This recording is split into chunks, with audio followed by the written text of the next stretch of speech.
paying job.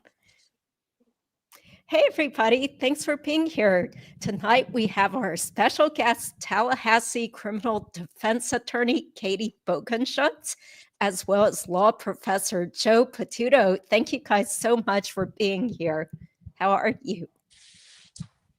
Doing great. Great. Okay, how are you? Professor Joe, did you already commentate on STS today?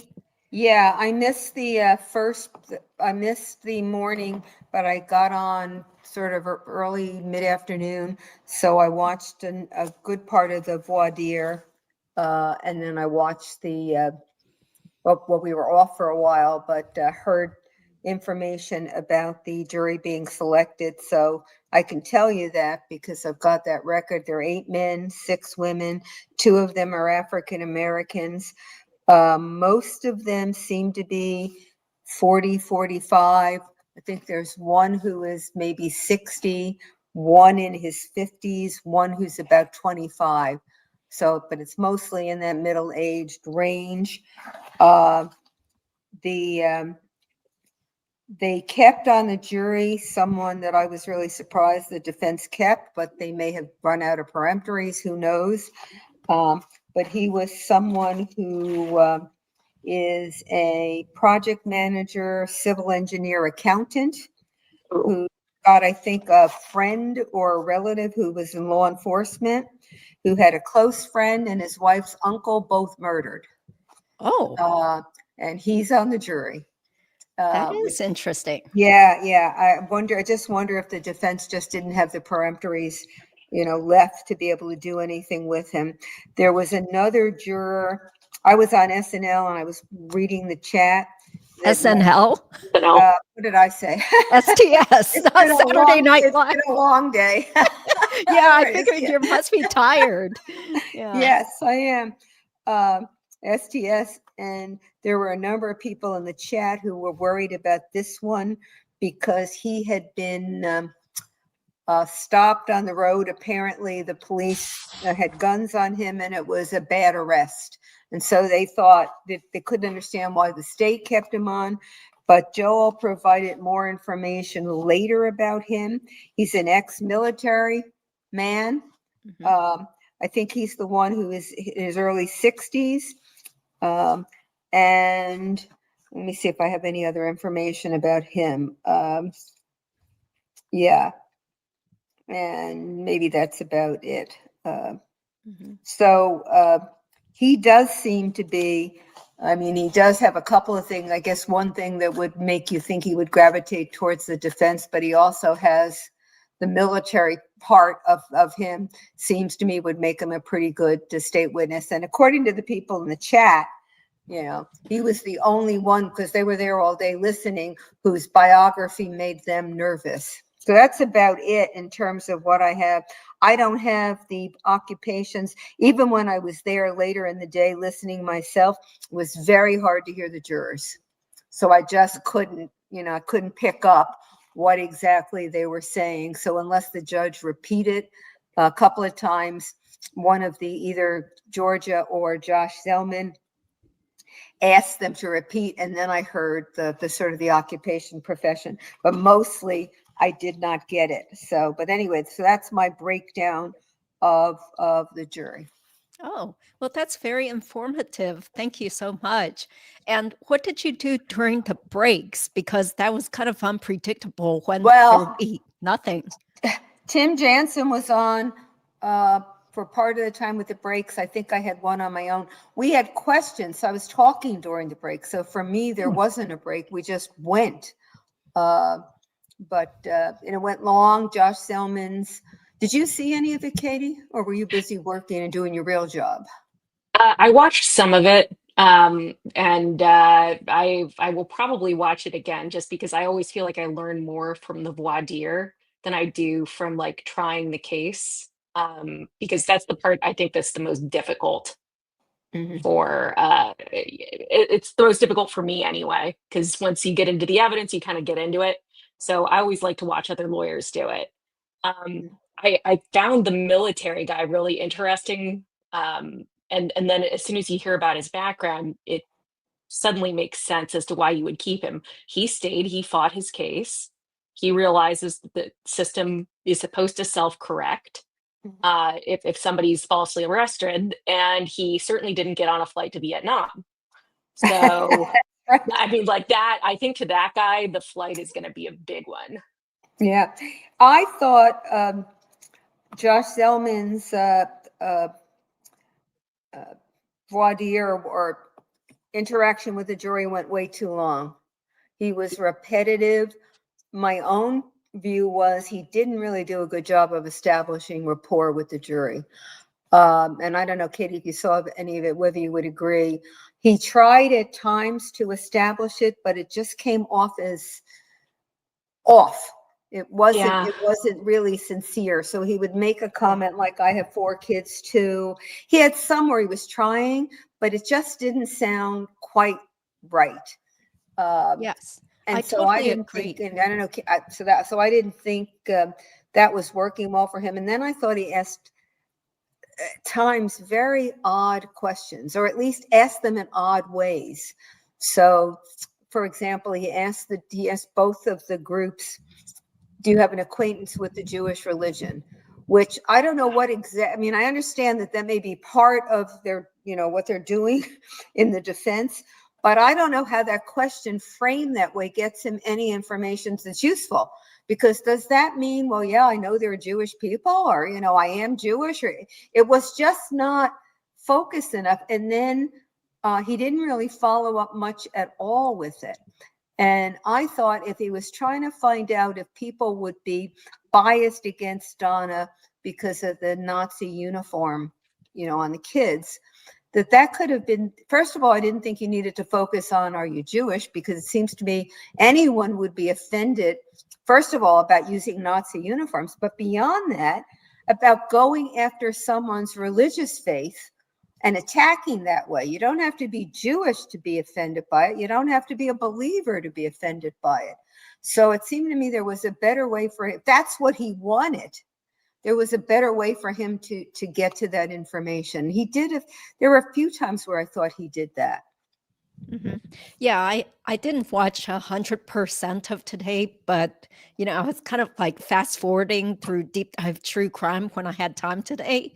And yeah, I agree with your comments as well as the people in the chat that Zellman seemed to kind of have a chip on his shoulder. Like he didn't seem warm and friendly. You know how Rashbaum kind of tried to act all like buddy with people in court, but Zellman seemed a little bit defensive.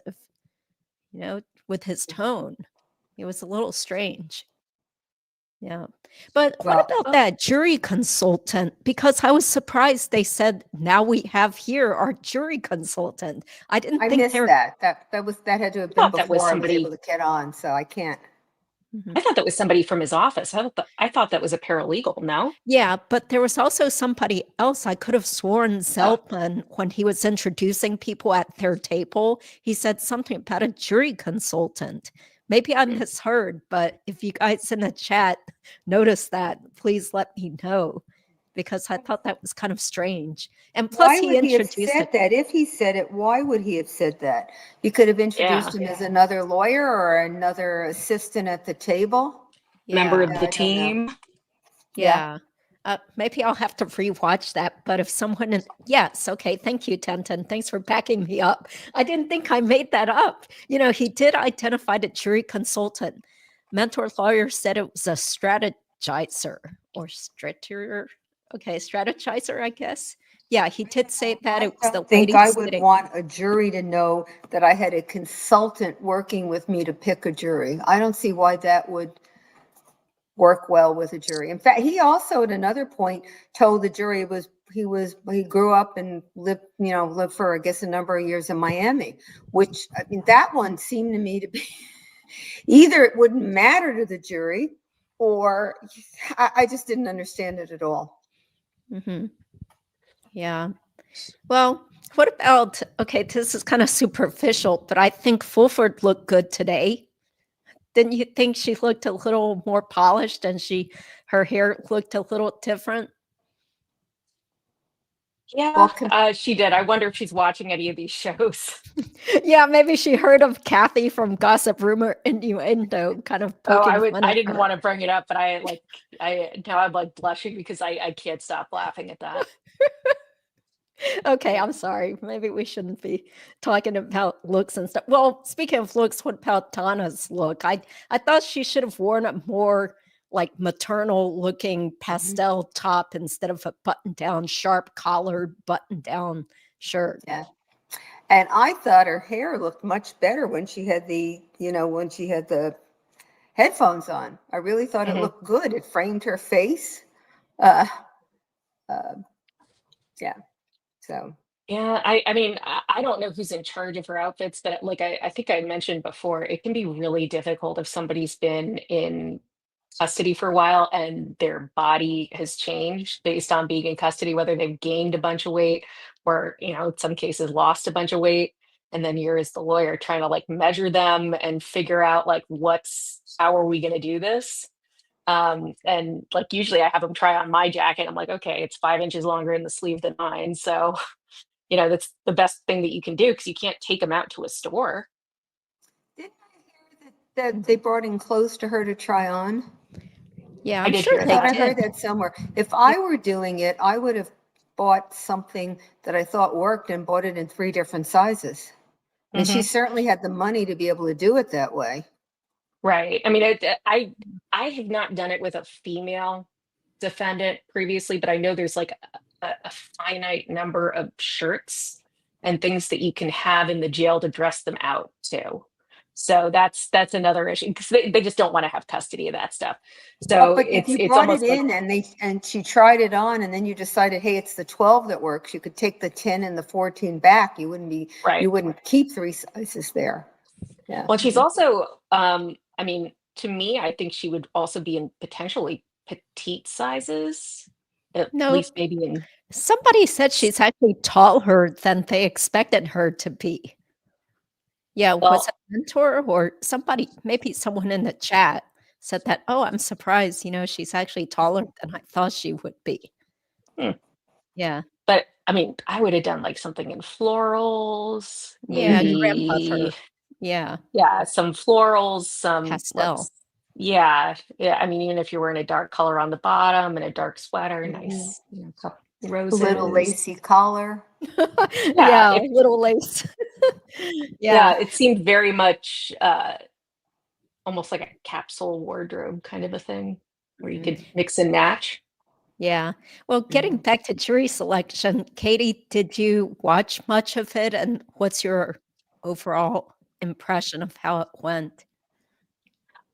Well, Josh Selman is a softer spoken person to begin with. Mhm. I did Jackie ever interact with the jury? No. Or okay, because I only watched parts of it, and I was curious to see that. I liked that the state switched back and forth between the two of them. I mean, especially if you're given that opportunity, so that way there's a little bit more of an egalitarian thing going on, and I'm assuming that they're probably going to split the closings as well, so it gives them more of an opportunity to interact, and also Sarah's just very good with people. Um, she's a people person.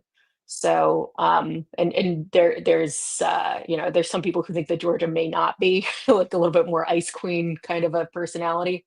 But I think they did a great job. I was not shocked they got a jury. I thought that maybe they would be doing openings by now, that we'd be talking about openings. And Well, but Josh Selman went a long time. yeah, A long time. it's a murder case, and usually the kind of jurors that you want as the prosecution, it is the population of Tallahassee. It is government workers, rule followers, state employees, people who appreciate, hierarchies, that can make decisions, and, that I report to this person and that is how it is. I mean, it is like a prosecution jury pool up here. I don't know if you had the same reaction that I did. And I think maybe Tim Jensen was on for a good part of the time when I was, that he had. And Judy, I don't know how much you saw, But Zellman, at times, in the way he asked questions of the jurors, he would say something like, I'm going to misphrase it a little, but do you know what the definition of deliberation is? Which I just think is an odd way to ask that question. Yeah. And then a juror, and then he got a volunteer. And the juror answered it, and then he pushed the juror. And I was sitting there chuckling because I could think of my faculty evaluations in a law class. You know, you want to volunteer? I volunteer. And then you push me and put me on the spot. And I couldn't help but feel that the jurors would feel the same way with that. You know, I ask you this question, I'm willing to volunteer. And then you either suggest something different or push me to do more. And I had to think, I just thought that has to make them feel a little uncomfortable. We lost Katie. Sort of condescending. Yeah. Well, oh, you there didn't she lose is. me. I was trying to fix a tech problem. Oh, okay. Are you okay? Yeah, I'm because you're kind of looking the wrong direction. Yeah, because my screen's over here. Oh, I'm sorry. Yeah, I had a screen unplugged, so I'll fix it in a sec. Oh, okay. But yeah, No problem. I thought that there were better ways to answer those questions, and that, you know, sometimes what you try to do is you try to get the jurors to like interact with each other and say, does anybody disagree with that? Particularly, you know, I used to you know, kind of like bait them, tell them the wrong answer and see if they would argue with me. And I liked that. And I was like, oh, good. Thank you. Thank you for that. You passed. And would anybody else like to agree with him now that I've told him it's the correct answer? Okay. You know, another question I thought was really oddly phrased, and I'm pretty sure I know what he was trying to do, but it was the one about, you know, if you have a sincerely held, really strong belief, but you know, everybody else disagrees with you on the jury and it's 6 o'clock on a Friday, would you vote their way just so you could go home? Now, what juror is going to answer, yes, that's what I would do? Except maybe somebody who doesn't want to be on the jury, and you could get to that person, you know, in a different way. It's the others that you want to know about, the ones that are willing to serve if they, you know, if they're picked, but you want to get to them with regard to what you do if you disagree. But the way that was phrased, anyone in that group, I couldn't imagine we're going to say, sure, I want to go home and have dinner, whatever I have to vote to do it, I'll do. In a room full of other people, including the judge. Yeah, everyone's listening. So who's really going to say the truth? You know? Yeah, it was kind of like each side was trying to commandeer the way they want people to start thinking in their client, you know, in their favor. So, yeah. And I did think, you know, for example, wasn't there someone who maybe had police officers in their family, or there were some questions where I was like, oh, I'm sure the defense doesn't want this person on the jury. But of course, when asked, like, do you think you could put aside your feelings or something? Of course, people can be like, yeah, I can, you know, but in the back of my head, I was like, no, I don't think if I were a defense attorney, I don't want this person on. So, yeah. So, but that's amazing. So they already chose the jury then, right? Plus the three. Judy, the judge said at about, I think it was about 4:30, maybe 4:45, that they were going to go to 8 o'clock, but they were going to get the jury selected. And I thought he did not, they started at 11, I understand. But he said, but they didn't have lunch. And he's going to have them go to 8 if he has to. I mean, that's a lot to ask for people who are doing their civic duty and they're willing to do it, but they don't even get a dinner break in all of it. And he says 8 o'clock. He was selecting a jury today, no question about it. And he got the jury selected and impaneled and sworn. Oh, so tomorrow will be a real exciting tape then. Yeah. Going to keep commentating tomorrow? Yeah, I had said, you know, I like watching the trials, and so I was going to do it anyway, and so I don't mind talking about it.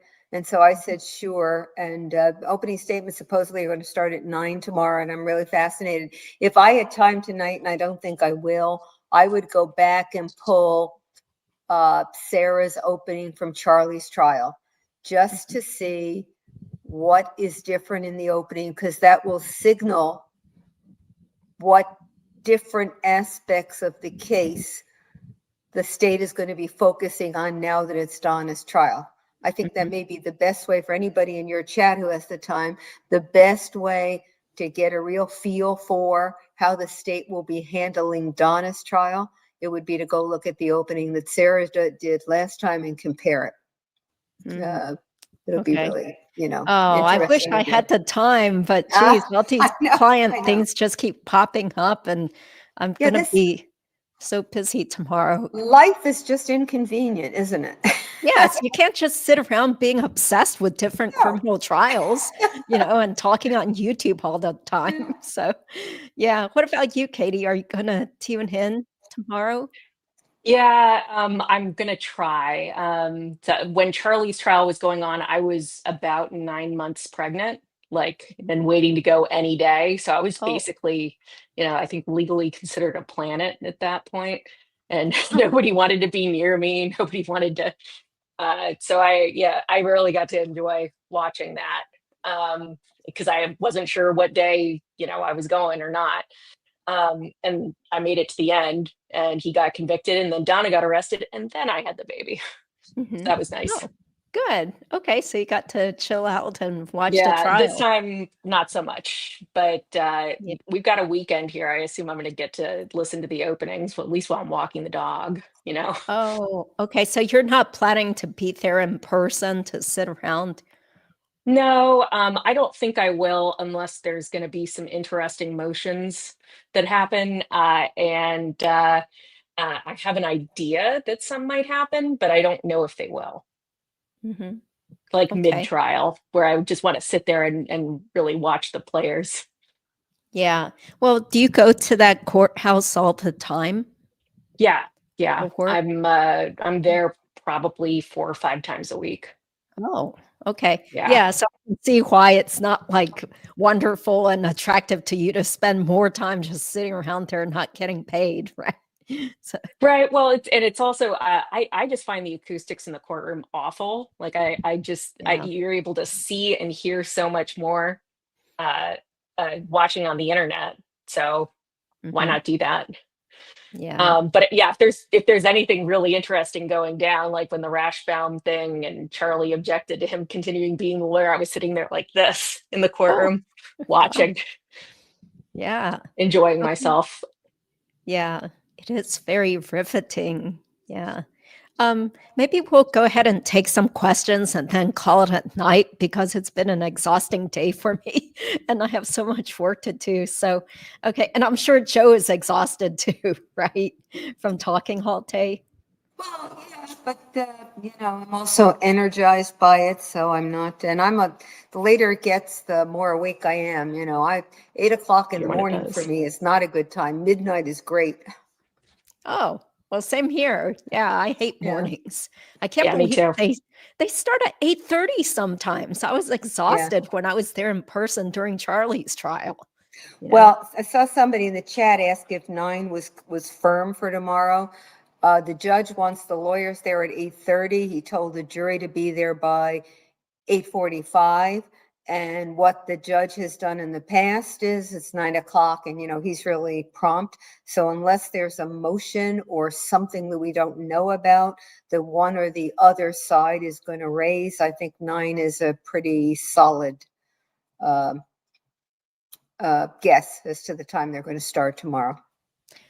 Joe, do you think opening statements will take the whole day? No, Donna. I just said I wasn't tired, but the names are coming out wrong. Georgia, the Judge Everett asked the other day how long the lawyers expected openings to be. Georgia said a half hour to 45 minutes. Josh Zellman said, well, it depended on how the judge ruled on a couple of motions, how long the opening would be. And my best guess about that is it related to the informers Yes. and what happened in the jail, and whether the state was going to be able to refer to that in opening and what the defense would do.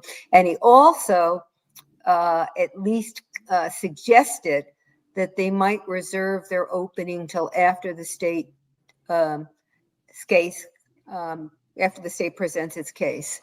And I thought at the time, that's just very odd, because all the research I know about in terms of jury behavior is you want, as the lawyers in the case, to get your story and your explanation of what happened out there, because if the jurors buy into it, then as the evidence comes in, they're putting the pieces in your story of what occurred. And so I think it's not a good thing to reserve your opening, because now you've given the state not only the time to do it, but the exclusive time to explain, here's how it happened. And now the whole presentation of the state's case, this is what they're going to have in their mind, how the state said it happened with nothing from the defense. So it's a surprise to me that he even suggested they might do it. I mean, I suppose there are reasons. Maybe you want to surprise the prosecution with something and you don't want them to be able to prepare. But all the research that I know about suggests it's not a good idea. So in any event, to get back to your question, Georgia said 30 to 45 minutes. Josh Zellman didn't commit to anything.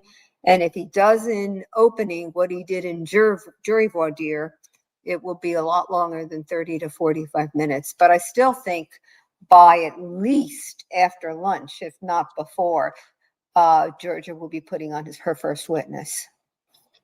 I do have a counterpoint to waiving your opening or reserving until the defense case. Yeah. So I've watched other attorneys do it successfully. I have never done it. Now, on the defense end, obviously, because he would never do it on the state side. Now, here's the interesting part of that. If you're making your opening after the state has put on their case in chief, there's an argument there that, Judge, I should be able to comment on the evidence that's already been able to be out. And also, if I'm waiting on rulings and I don't know what, and it sounds like we don't know what rulings they got. I mean, I was told that they were handed papers. No, but we do know, we think. I'll talk about that. You finish, and then I'll say what I know about the rulings. That they got like handed orders, and we don't know what the rulings were. But if there's additional rulings they're waiting on, that might be a really good reason to wait.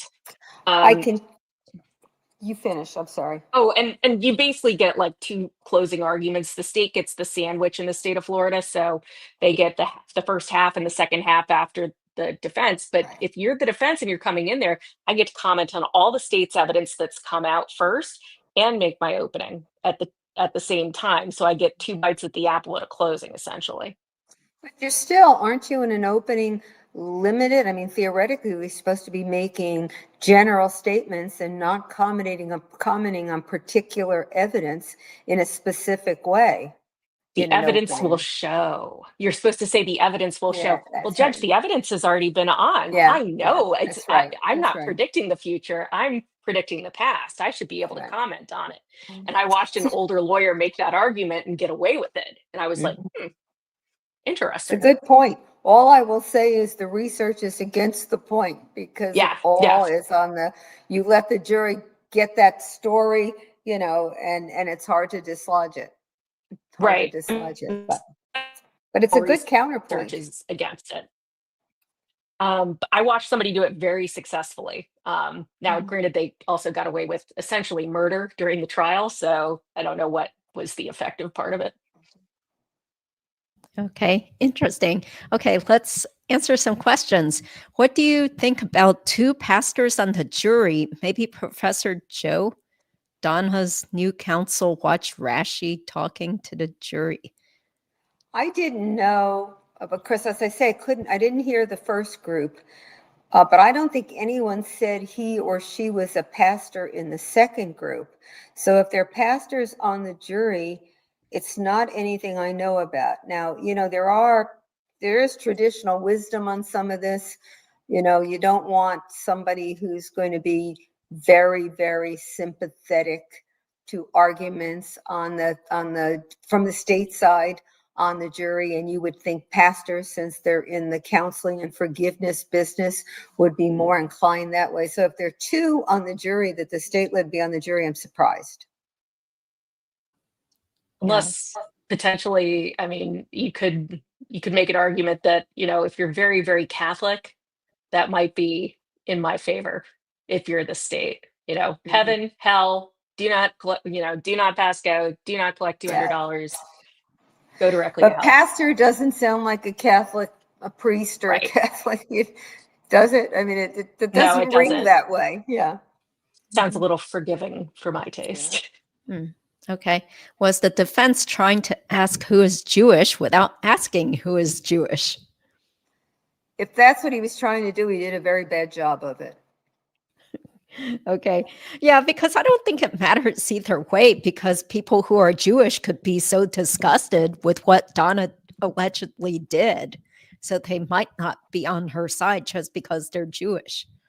And in any event, the victim and the defendant on trial are both Jewish. Different versions. Somebody who's observant and somebody who's probably secular and not observant in any kind of religious way. I know if that's what he was trying to do, I didn't think he did a good job doing it. Okay. Now, I have a little information on that too. Who do you think will be the first witness? Sure.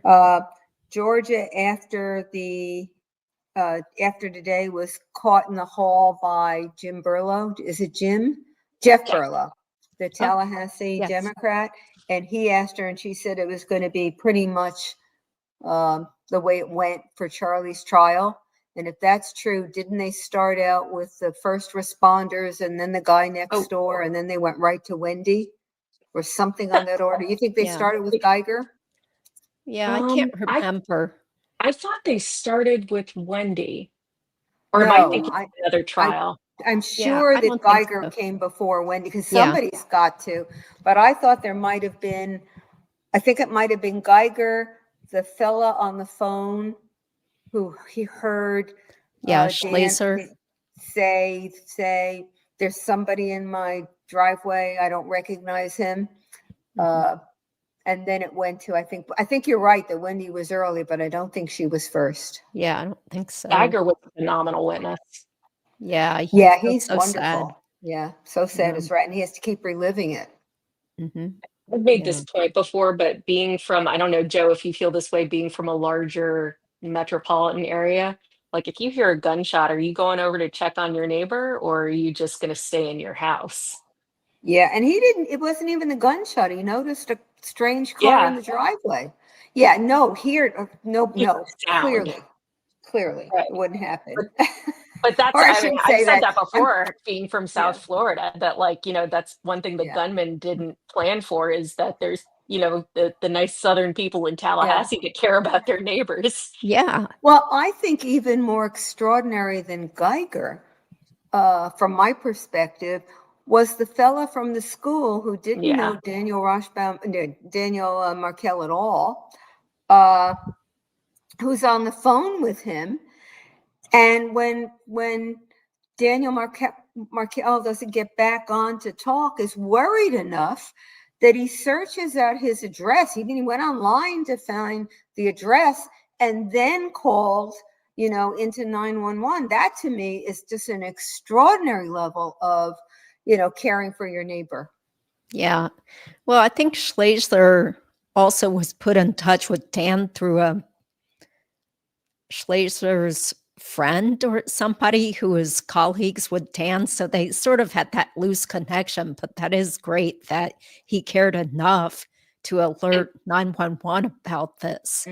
And he also heard, I think he heard something, but then he also heard like heavy breathing on the phone. So he had a couple of hints there, but I agree. It's still, he took a couple of pretty extraordinary steps to make sure he was okay, or at least try to. Yeah. Yeah. Okay. Does anyone on the panel or in the chat think that Zellman was stalling so that opening statements would not begin today, as he seemed extremely excessively drawn out? Yeah, I guess it's possible. I think they did not want them. And they said that earlier at one of the motion hearings that they preferred to start the next day and not the afternoon. But against that, when you draw it out that way, you risk really starting out with a jury that's just not happy with you. I mean, they're sitting there all day and now you're asking repeat questions so I don't think on balance anyone would make a tactical decision like that in order not to have to do the opening in the afternoon. Mhm. I agree with But I that. You did don't want want to to piss them off. Yeah, I did want to say, because of something, Katie, that you mentioned with regard to the motions, the motion about the jailhouse conversation after Bernhardt went to law enforcement and said, she had heard something from Donna, and then law enforcement says, well, you can go back in and listen to whatever she says. Don't ask any questions, don't push her to give you information, but be normal. You translate that, the way that law works is, of course, once the Sixth Amendment has attached, the state cannot initiate. Can't do it. The lawyer has to be there. Defendant can initiate. I mean, she can start a conversation and then you're entitled to listen and participate, but you can't initiate. And that line as to what it is can be tough, because I'm sure what he was thinking about was, if you're listening to someone and you don't make normal comments like, oh, or something in there, it's going to seem really strange. So the courts have been okay with, you're entitled to do something that doesn't give it away, but you're not entitled to ask anything that pushes the conversation at all in a way that would lead the person to provide incriminating information. Then they have that third, they have 3 jailhouse informers here who went to law enforcement and said, I heard that conversation and she was clearly trying to get Donna to talk. And that's the motion that Zellman and Fulford made. This can't come in because this violates the Sixth Amendment right. That's the hearing they had in camera the other day. What has happened today, Katie, is the defense was allowed to add a witness to their witness list, and the witness is that third informer. So that being the case, one might reasonably conclude that the judge is going to permit at least some of what Bernhardt says, Donna said, after Bernhardt went to law enforcement because otherwise, why would the judge permit the late addition? That could be wrong, but it seems to me that's a kind of a reasonable guess as to what's going on. Does it seem to anybody else that Donna does not have a lot of self-control? I mean, she all I do is tell my clients. So I feel like it would be a public service for me to write "shut the bleep up" on the back of my cards, especially for guys that are in the Shove it in jail. their face. Yeah. Yeah. And I often tell their family members that are on the outside, I was like, you're gonna have more self-control than this guy. It is your job that if he tries to start talking about his case, to tell him to shut up, and if he won't, hang up. And that'll teach him. Undoubtedly. I mean, some of the strongest evidence against her, she gave them on a silver platter. I mean, not Right. even counting the going to Vietnam, which was a real gift. Yeah. Right. But the conversation with Charlie at the jail where she's setting that up, we're setting up the wills and things, and we want everything in order, and we, the researching the non-extradition countries. extradition, and then talking to Bernhardt. Forget about the jail part of that. My jail daughter, you should have 0 friends in the jail. Just be exactly. polite enough to not get killed. That's it. Yeah. Amazing. Yeah. Now, I do think, and I have said this, I think the case is a really strong circumstantial case against Donna, and I think most people agree. And I would worry. I didn't hear the hearing. I mean, it wasn't there, so I don't know. but it seems to me it's risky to use the evidence that Bernhardt might testify to that came in after she went to law enforcement. And it's hard to do, if you're, Katie, you're a prosecutor, it's hard to do when you've got really good evidence to say there's a risk that on appeal, this might be a big problem. I'm going to keep it out. But boy, I would have been much more comfortable if the judge said you can't use it. Well, I mean, or you could hold it back and see if they maybe open the door during the defense case, and you say, okay, now I have rebuttal. Right. And maybe that's what will happen, but I think a trial lawyer has to have as clearly an eye on what's going on at trial and winning a trial. But boy, you also have to be cognizant of what might happen on appeal and make that judgment about, do I really need it? How strong is the case otherwise? I know that's really hard to do.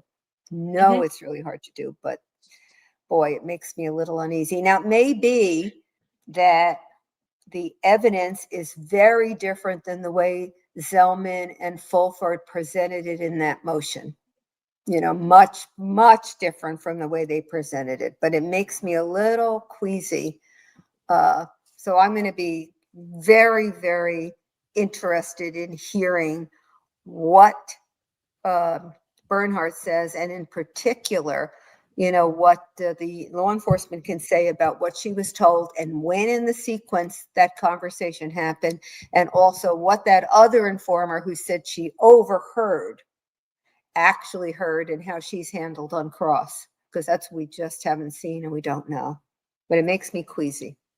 But even without any of it, it's still a very strong case without any of the informants. So, I mean, I would look, I don't know what else they're planning on using. So it's hard this isn't Monday morning quarterbacking. This is like Thursday night quarterbacking, like for next week. Yeah, but predicting. Yeah, I feel like my inclination will be to hold it back and to see if we use it on rebuttal once they say or do something that is entirely not working with that. Because they're okay with doing rebuttal. We know that. Right. Okay. Well, we will see, right? We will see. Yes. Okay. Mia asks, why would they not continue on a little bit longer in order to secure a third alternate? Given all the delays, I can't understand that. Oh, so they only have two alternates? That's right. Oh, okay. That's right. What do you guys think about that? I agree with Mia Wallace's question. I would have stayed longer today, or not finish today and do it first thing tomorrow and get the third alternate. I agree. The last thing you want is to, get past two and then, have a discussion about whether everybody would be satisfied with, even if Florida allows it, with an 11-person jury. Well, I mean, both sides can acquiesce to an 11-person jury, but I can guarantee you the defense won't. Right. They're trying to get more time this whole time. And frankly, I don't think I would if I was defending anybody on this case either.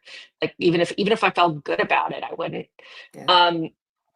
But like I wanted 2 alternates when I was trying a 2-day case. So and not like a several week case when school's just started and the flu season's coming out, and I'm sure somebody will catch COVID or get into a fender bender, or all the million, the 1,000 petty indignities of trying to pick a 12-person jury. Yeah. Okay. So this is an easy question. It starts at 9, right? Tomorrow, 9 o'clock. Okay. Well, this is the big question. In case there's motions, actually. What? I'm sorry? The presentation to the jury begins at 9. The lawyers are there at 8:30. We've had a lot of last-minute motions in this case. It may be worth it to pop in the old AirPods and listen to it at 8:30. That's true. Very good advice, Katie. Good. Very good advice. Thank you. For those of us who can actually get up and just listen to the trial starting at 8:30. So it won't be me. I'll be watching on 2x speed, maybe at night. So Yeah, but when will Wendi get arrested? Well, we don't know. Maybe, do you think she could get arrested as soon as she finishes testifying? Not if they Or is want her that, for rebuttal, potentially. And now oh, she's out of state, keep in mind. yes. So before she turned around and was driving, Mhm. now we think she's in Colorado. It's at least 2 flights. The only direct flight into Tallahassee are ones from South Florida, and Atlanta, I believe. So it's at least 2 flights for. I think they're going to try to keep her around to see if they need her for rebuttal. Hmm. But even after she is no longer needed, do you think she could get arrested before she goes back home? I mean, I that don't think sounds most expeditious. Yeah, there's no so each state is considered to be its own sovereign. So we have dual sovereignty in the US. There's the federal system and the state system, and each state gets to talk to each other. And if Florida arrests somebody for Georgia, Georgia can decide to extradite that person. If it's a murder case, Florida's definitely going to extradite that person for Georgia. If it's like a petty theft, then you might be held for a couple of days until we hear from Georgia that no, we don't want to pay for that flight, and we'll chance the fact that we might pick that person back up in Georgia later. In a murder case, 100% they're going to be extradited, but it's just another lengthy purpose. Most defendants waive extradition because there's really not. It's kind of a distinction without a difference, rather than fighting it. But I could see people involved in this case going to fight it the entire time. Okay. Okay. Everybody's just guessing anyway. Who knows what will happen? So, what about this? Eric asked, Wendi said she changed the kids' names because of fear or publicity after the murder, but does the prosecution have an email where Wendi was planning to change the names before the murder? Not as far as I know. But her book foreshadowed it, because in her book, the character very pointedly tells her husband when she's about to ditch him that the new baby she just is adopting from her client is going to have her name, not his last name. And that might well be admissible in Wendi's trial to demonstrate she was thinking of it before. At least it was on her mind before, There was a motion by the state to be permitted to talk about the name change in Donna's trial. And I'm trying to remember whether the judge, do you know, Katie, whether the judge granted it, or we don't know whether the judge granted it? I think we don't know. That may have been one of the orders that was just handed to them. Actually, you know what? While we're sitting here, talk amongst yourselves. I'll try to pull the docket and see if anything And popped up. part of the issue is whether there's any way to show that Donna would have known that Wendi was going to do it. An email or something that would show the knowledge, which would then make it, more likely that the state will be able to use it. And I don't remember. I also note that the clerk's office has been catching a lot of heat for not being quick on posting things too. I don't know if that's intentional or not. Isn't the court investigating, the Supreme Court investigating the clerk? I don't know what is going on, but Judge Allman, who's our chief judge, wrote a pretty scathing letter to the Supreme Court about the incompetence of the clerk's office. And then on Friday, one of my clients was released from the jail when he shouldn't have been. And the poor guy was standing in the middle of an electrical storm trying to turn himself back into the jail because that's what I told him to do. And, without a court order. And at least twice on this docket, they've posted something that was under seal. Correct. Yeah, I mean, that was actually specifically, I think the letter was in end of July, something like that. And that was specifically listed in the letter. And I went ahead and forwarded all my stuff to Judge Allman's JA because I am nothing if not a snitch. Okay. Too Deep, thank you so much for gifting memberships to 5 people. I really appreciate it. And thank you, Sunny, for I guess they call it a super sticker. Thank you so much. Julia wants to know, Katie, is it customary that the judge asked Donna herself, after asking her lawyers, if she was happy with the jury? Yes. especially on a murder case. You just try to, as many different ways as you can protect the record. Yes. Although I did hear that she looked a little upset after they were sworn in. It might just be that everything was hitting her. Yeah, you don't expect her to be yucking it up with Jackie Fulford again like she did at the previous pretrial hearing. Yeah, thank you. Ooh. Oh, okay, so it was Joel that said that. Okay, Donna's Order actually granting taking- motion in limine in part and granting motion to suppress. This popped up. Oh, what's it say? I don't know if it should have popped up, but Well- it says this cause comes before the court on the defendant's motion limiting new investigation filed under seal and motion to suppress filed under seal. The court having considered the motions, the state's written response, the admitted exhibits, held 3 in-camera hearings, heard in-camera proffers, reviewed the record, the arguments of the parties, and otherwise being fully advised, it is ordered and adjudged the defendant's motion limine is granted in part, and the defendant's motion to suppress is granted for reasons set forth in this court's sealed order. Well, that's helpful, isn't it? Well, that does sound like it's the stuff with jailhouse Bernhardt's statement. out. Yeah. Well, they, I'm hoping this Katie, was supposed to be unsealed. Or not. I'm hoping that you just read something that should have been sealed. Well, but all you're getting there is the decision on the motion, not which motion. Not the contents. Yeah, right. And there's another order that was filed under seal, it looks like, right afterward as well. And then we have court minutes. I wonder if somebody from the clerk's office. Oh, and then we have motion to change venue denied on the that we know. Courts. Yeah. That's the one we did find out about. Yeah. So it looks like there is guess, an order that's filed under seal as well. Well, if that's the case, what could it be if it weren't Bernhardt's testimony as to what Donna said in the jail after Bernhardt talked to the investigator? Because what other, I mean, we know there's no other motion to suppress. Yeah, that's right. And that was the motion to suppress. Yeah. Yeah, the others would be motion in limine to exclude as irrelevant, or can't prove my client knew about it. But that would be the suppression and improper, state-sponsored interrogation. Well, let me see if that motion was. Guard, you talk. I'm going to see if I can. Well, what about that motion to keep out Stephen Webster's testimony and Sarah Youssef? Was that ruled on? So that would be a motion in limine to exclude that testimony as opposed to a motion to suppress. I don't know if it was ruled on.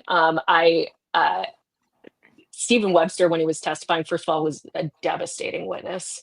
I can understand why they wouldn't want him testifying. He was great. Yeah. He also, I could not believe that. I mean, Rashbaum just let him talk and talk.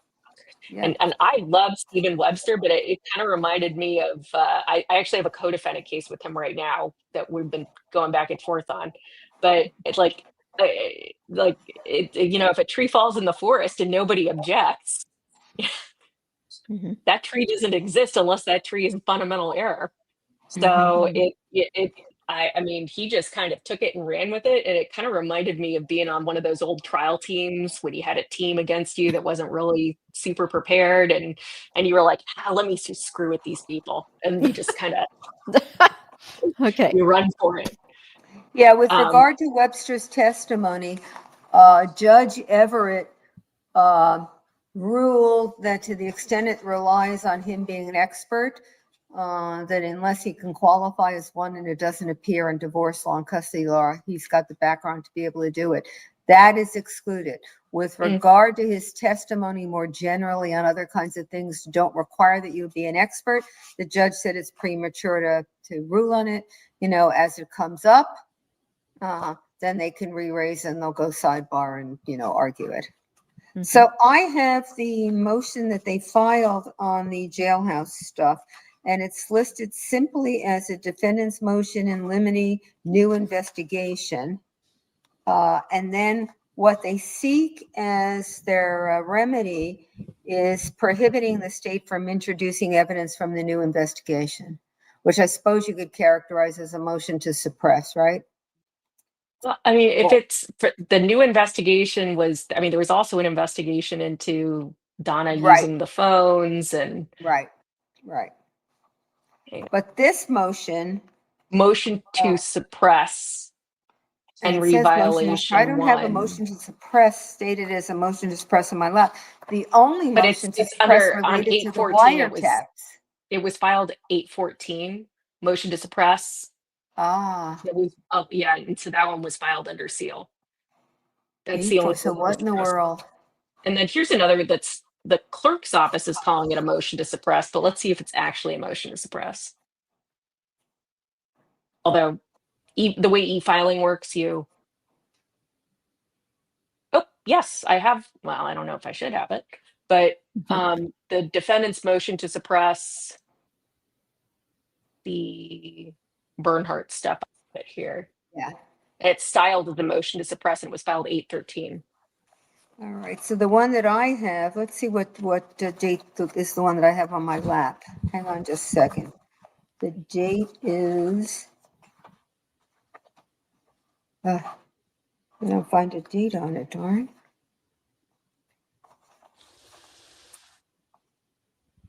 you have a Bates stamp at the top? I don't have a date stamp on it. No. Oh, I meant Bates stamp that it was filed by the clerk on the first page. Filed 7/29, so that can't be that one. Yeah, I can email this over if you want. Sure, I would love can to download see it, it. but Thank you. It's great to I have don't an have insider. anything. So maybe there's This is something available else? to the public. Yeah. Wow. Okay. Well, what about this? The prosecution, did they say they needed 3 days to present their case? That seems pretty short to me. No, What I do you don't think recall? they said 3. Okay. What do you think? I thought Probably she more like said, 6 or 7. I thought she said 4 to 6, being 4 being the shortest, 6 being the longest, but that was before all these other motions, so I don't know if she'd still say that. Oh, okay. I think Yeah, that's 3 right. would be way too short. Yeah. Yeah. Yeah. And it wouldn't, and that is without counting the number of objections there are going to be and the length of the arguments that are made with regard to any particular, objection. Judy, you would remember, how long was Charlie's trial? Oh, I think don't the whole thing was maybe 2.5 weeks. And Charlie's Maybe. trial, this will have most of the same evidence plus the More. Vietnam business and other things. So it's hard to believe this would be shorter than Charlie's. And Charlie's trial had Just 2 Rashbaum, who, as witnesses. Katie pointed out, didn't make many objections and let a lot of stuff go in. Mhm. And also didn't cross some witnesses too. Yeah. Hmm. Yeah, so this could take 3 weeks then, probably. And then we've the also got judge, let 2 me defense think, attorneys that are a little slower too. Yeah. The judge told the jurors at the end today that he was assuming, because the juror asked the question, and he was assuming, I think, 2 weeks, but it could go longer. Because the juror wanted to know if they'd be off for Labor Day. There were questions like that he got. Let me see exactly. I think I wrote that down. Mhm. Okay. No, I didn't write it down. Sorry. Oh, sorry. I thought I wrote it down when the question came up, but evidently I didn't think it was important enough to write down at the time. Okay. Katie, how often do you lose 3 jurors is the question. Have you seen In it? a post-COVID world, like, I mean, and they're sitting in the box together, if one of them catches COVID and it's the beginning of the school year, I mean, I've seen weirder things happen. I think it's unusual to lose 3, but still would not make me comfortable. Particularly this long of a case.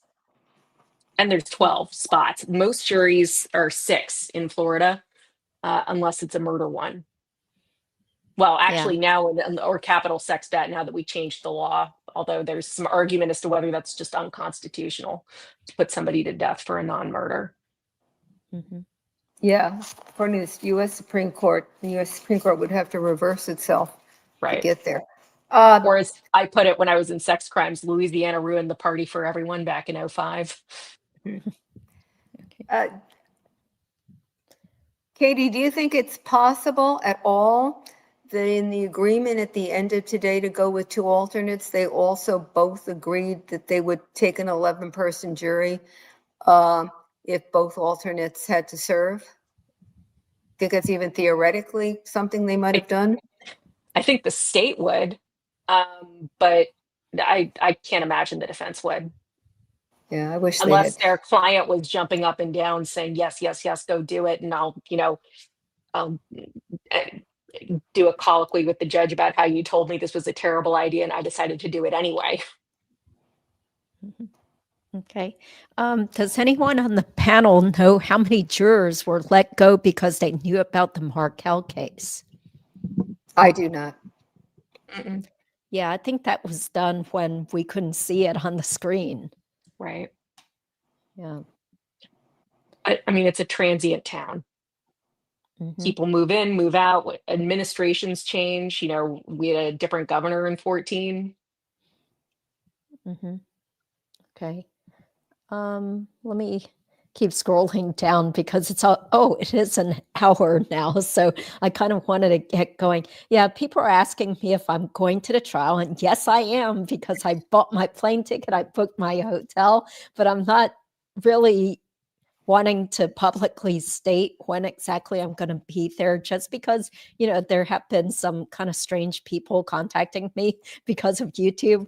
So, I have my own trial starting on Monday.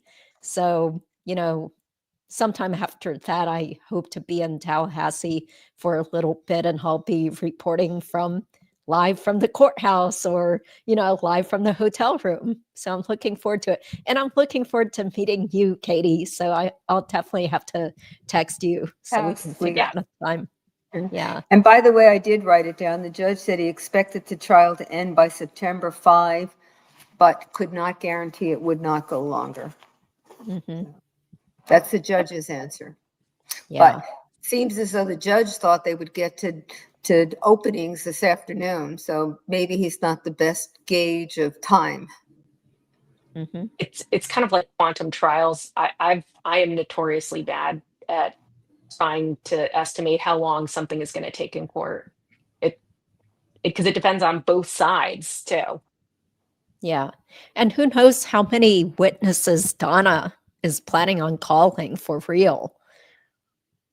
Well, I think and expect that she calls some, and apparently the betting is there's a really good chance that Charlie is going to testify for Donna.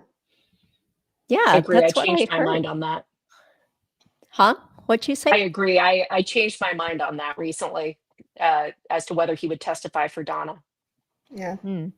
Yeah, wasn't it Tim who said that, yeah, as long as he sticks to his same script from last time, then he's not going to hurt himself. So, Yeah. But I Well, don't know. It'd be interesting whether he's the least bit, and I don't know whether it would play better if he appears on the stand the way he did in his own trial with regard to her claim that she just did, what he told her to do. Well, I mean, but Charlie's also hoping to overturn that first trial and maybe not have any of that stuff be used in a second trial. So by going under oath and being subjected to cross, Mm-hmm. that testimony is potentially usable in a future trial if he gets that Appeal. do-over. Yeah. So, I mean, that was always my thought, was that kind of a dangerous little game to play. If your lawyer was so conflicted and you want to throw out all your prior testimony, I was improperly advised, you can't use it. And now I've got this new legal team who is, by all accounts, fabulous and knows exactly what they're doing. And they advised you and you gave the exact same story. Yeah, I agree. mhm. Yeah. So, do you think Selman showed his bias by calling the jail informants snitches instead of informants? I agree. Words matter. Semantics. I think that is kind of strange that he would call them snitches. One of the snitches is his. Yeah, that's true. I mean, I mean, they are snitches. I don't think, I mean, own it. Uh-huh. Oh, by the way, thank you so much, Allison, my father's alibi. She gifted 20 memberships. So thank you so much. And please be sure to subscribe to her channel. She focuses on the murder of her mother, Nancy Calvani, who was killed in 1982. And Allison is still trying to get the prosecutors to open up the case again because she strongly suspects that her father was the one who murdered her mother. So please check out her channel. So thank you. Let's see. Yeah, I think that's a little bit of a mistake to call them snitches. It's so negative. Yeah. Yeah. Do you think Donna's defense will align with his extortion story? It sounds like it if Charlie's really testifying for her. I agree. Mhm. Well, I mean, she doesn't need to say that it's true. She just has Yeah. to say that I believed it or that I wanted to believe it and I acted in accordance with believing it. Mhm. It's because I loved my darling son. He'd never lied to me, and I trusted him. Yeah.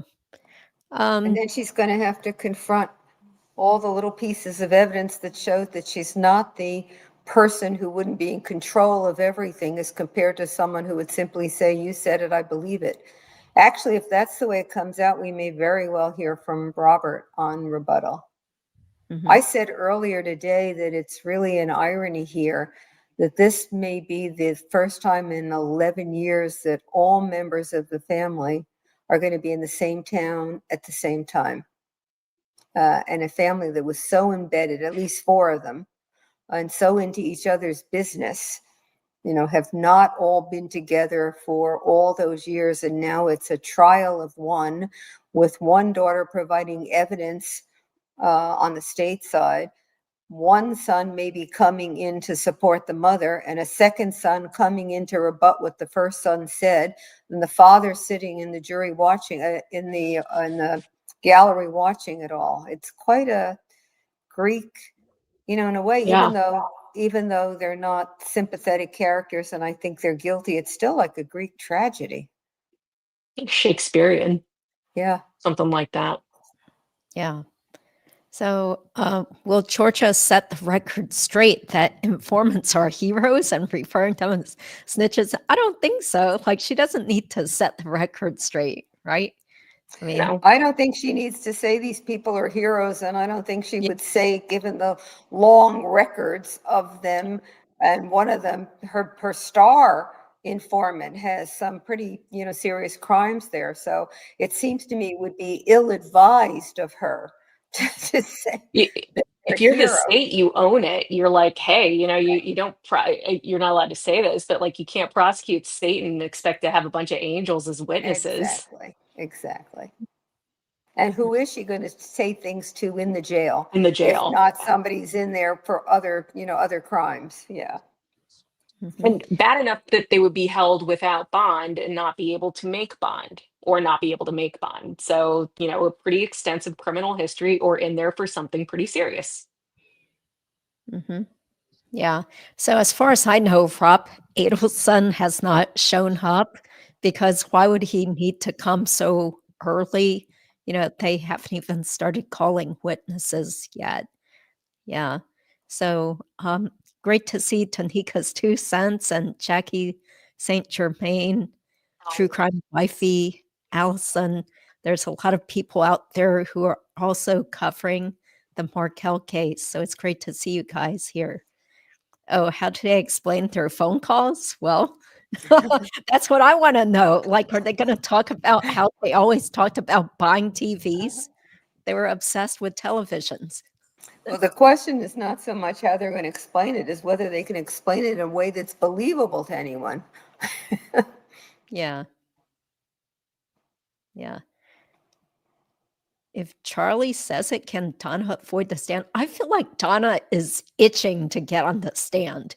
That's her She big cannot. performance time. I'm sure Yeah, she's but Cannot that- not talk. That's a really good question from Northwest because, letting a defendant testify is, yeah, boy. It's like putting a bomb under a seat and putting it on a short fuse and hoping the light goes out before it hits the, the bomb. That's a really good question, whether their strategy is, if Charlie tells the story of telling her and his mother believed it, whether they think they can avoid putting her on the stand to tell the story with all the risk involved. I think that's a really good, I don't know the answer. I mean, I don't know what they'll do, but I do think that's a really interesting question. Yeah. Okay. Well, I'm so sorry, but it's been an exhausting day. I was on somebody else's YouTube show. Loophole Lawyer wanted me to join him for a video that's coming out soon. So had tons of client stuff coming up, and I have trial prep tomorrow. So does anybody have any big closing statements you'd like to make before we end? I will say something briefly. I'm just glad that we're finally getting to this trial. Yes. Yeah. It's about time. Justice for Dan Markel. It's been 11 years, more than that. So it's so slow, but finally something is happening. What about you, Katie? Any closing remarks? Well, I just think we're going to see a lot more fireworks in this case than we did with Charlie's, just because of the new evidence and the fact that we actually have a legal team that's actually fighting a lot of this stuff. So I'm really interested to watch it. Mm-hmm. Yeah, definitely. Yeah, and the last question, somebody asked, no, the Adelson Institute actually closed down back in 2021. Charlie mentioned that during his civil deposition that it closed down, and there was some other dental practice that bought it out. I think it was called something like DR Dentistry or DNR Dentistry. So I'm not sure if they're still in operation, but the Adelsons sold it years ago. So Harvey is retired. Someone on Harvey Reddit looked pretty did make a stiff motion. Oh, sorry. Go in ahead, court Joe. today. He had a jacket and a tie. It looked like from the pictures when they focused on the gallery that the jacket was the right size for him. He wasn't overwhelmed in it. I thought he looked pretty good.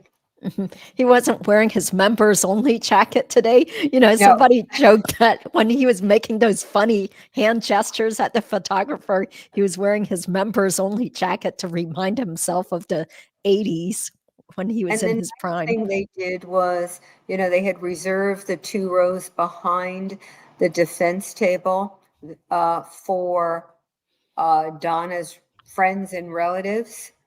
And they let, I think it was members of the media sit in the second row. And I think Charlie was alone in the first row. Although I saw some comment that there might have been somebody else there. And I think that was nice that they didn't, keep it away when there were so many people who wanted to be in there. And also, I guess from the point of view of Donna, it made more sense so that you didn't have 2 reserved rows and the jury looking and seeing one person in the entire 2 rows. So, yeah, Judy, you missed it. I think you would have been interested in watching, and I really feel for you, but that you won't be able to see it tomorrow. It has to be very frustrating, and it's too bad you're such a successful lawyer that you have to go out and practice law as compared to be able to see the trial. Yeah, darn it.